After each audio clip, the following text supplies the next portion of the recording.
ನೋಡಮ್ಮ, ಹಸ್ದಿರೋ ನಾಯಿಗೆ ಊಟ ಹಾಕು, ಸಾಯೋವರೆಗೂ ನಿನ್ನನ್ನು ಮರೆಯೋದಿಲ್ಲ, ನೆನೆಸ್ಕೊಳ್ಳುತ್ತೆ. ಹಸ್ದಿರೋ ನಾಯಿಗೆ ಊಟ ಹಾಕು. ನಾಯಿಗೆ ನಿಯತ್ತು ಅಂತಾರೆ. ಖಂಡಿತವಾಗಲೂ ಆ ನಿಯತ್ತನ್ನು ನಾಯಿಯಲ್ಲಿ ಮಾತ್ರನೇ ನಾವು ನೋಡೋಕ್ಕೆ ಸಾಧ್ಯ ಹೊರತು ಯಾವುದೇ ಮನುಷ್ಯನಲ್ಲಿ ನೋಡೋದಕ್ಕಾಗೋದಿಲ್ಲ. ಇಲ್ಲಿ ನನ್ನ ಅನುಭವದಲ್ಲಿ ಸಾಕಷ್ಟು ಜನ ಬಂದು ಹೇಳಿದ್ದೀನಿ, ಕೆಲವರಿಗೆ ವಿದ್ಯೆಗಳನ್ನು ಹೇಳ್ಕೊಟ್ಟಿದ್ದೀನಿ, ಅವರ ಸಮಸ್ಯೆ ದೊಡ್ಡ ದೊಡ್ಡ ಸಮಸ್ಯೆಗಳಿಂದ ಪರಿಹಾರ ಮಾಡಿದ್ದೀನಿ. ಒಂದೇ ಒಂದು ಮಾತನ್ನು ಸಹಿಸಿಕೊಳ್ಳಿಲ್ಲ, ಅವರಿಂದ ಒಂದೇ ಒಂದು ಸಣ್ಣ ಒಂದು ಕೋರಿಕೆಯನ್ನು ಕೇಳಿದ್ದಕ್ಕೆ ಪೂರೈಸೋಕ್ಕಾಗಲಿಲ್ಲ ಅವ್ರಿಗೆ. ಯಾಕೆಂದರೆ ಇಂಥವ್ರಿಗೆಲ್ಲ ನಿಯತ್ತಿಲ್ಲ, ಅವ್ರಿಗೆ ನಾಯಿ ಅಂತ ಬೈಯೋದಕ್ಕೂ ಅವ್ರಿಗೆ ಯೋಗ್ಯತೆ ಅರ್ಹತೆ ಇಲ್ಲ. ಖಂಡಿತವಾಗ್ಲೂ ಹೇಳ್ತಾ ಇದ್ದೀನಿ, ನೀನು ಮನುಷ್ಯರಿಗೆ ಮಾಡೋದ್ರಿಂದ ಏನೂ ಅರ್ಥ ಇಲ್ಲ. ಅಕಸ್ಮಾತ್ ನೀನು ನಿಜವಾಗ್ಲೂ ಮಾಡಿದರೂ ಕೂಡ ಅದನ್ನು ಮರೆತು ಬಿಡು. ಯಾವುದೇ ಕಾರಣಕ್ಕೂ ನಶೆ ರೀತಿ ಅದನ್ನು ನೆನಪಿಸ್ಕೊಳ್ತಾನೆ ಇರಬೇಡ. ಇದು ಮಹಾ ಪಾಪಕೃತ್ಯ, ಅಪಾಯಕಾರಿ.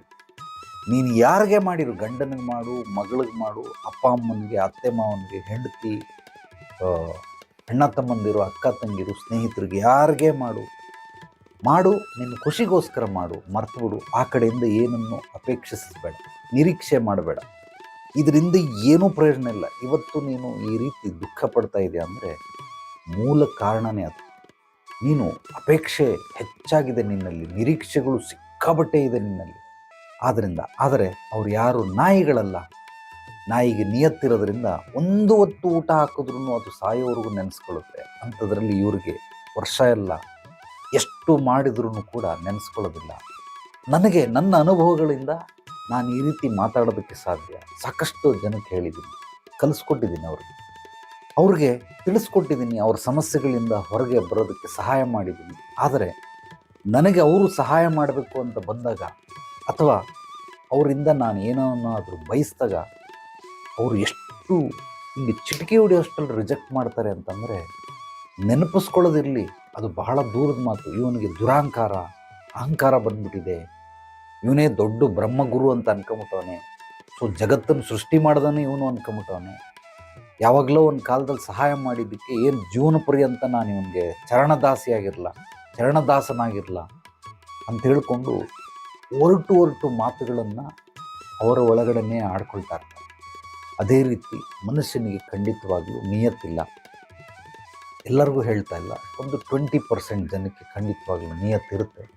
ಇನ್ನು 80% ಜನ ಇದ್ದಾರೆ, ಯಾರಿಗೂ ನಿಯತ್ತಿಲ್ಲ. ಆದ್ದರಿಂದ ನೀನು ರೋಧಿಸೋದ್ರಲ್ಲಿ ಕೊರಗೋದ್ರಲ್ಲಿ ಅರ್ಥ ಇಲ್ಲ.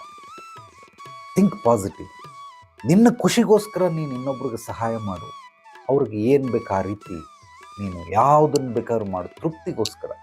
ನಿನ್ನ ತೃಪ್ತಿ, ನಿನ್ನ ಮನಸ್ಥಿತಿ, ಪರಿಸ್ಥಿತಿಗಳು ಅದ್ಭುತವಾಗಿ ಬೆಳೆಯೋದಕ್ಕೋಸ್ಕರ.